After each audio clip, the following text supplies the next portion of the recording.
தெற்காசியாவில் இடம்பெறவுள்ள கால்பந்து போட்டிக்கு திருகோணமலையைச் சேர்ந்த கல்லூரி மாணவியொருவர் தெரிவாகியுள்ளார். பங்களாதேஷில் 11ஆம் திகதி 20 வயதிற்குட்பட்ட பெண்களுக்கான தெற்காசிய கால்பந்து போட்டி இடம்பெற இருப்பதாக தெரிவிக்கப்பட்டது.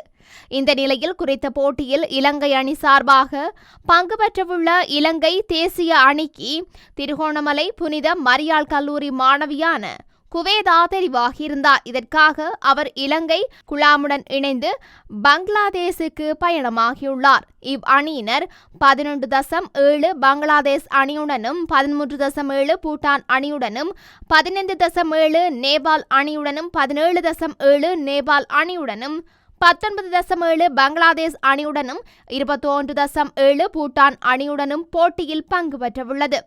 இந்த பயணத்தில் தனக்கு கிடைக்கும் வாய்ப்பை சிறந்த முறையில் பயன்படுத்தி இலங்கை அணிக்காக வெற்றியை பெற்றுத்தர வேண்டுமெனவும் திருகோணமலை மண்ணுக்கும் பெருமை சேர்த்து வர வேண்டும் என்றும் வாழ்த்துக்கள் தெரிவிக்கப்பட்டுள்ளமையும் இங்கு குறிப்பிடத்தக்கது.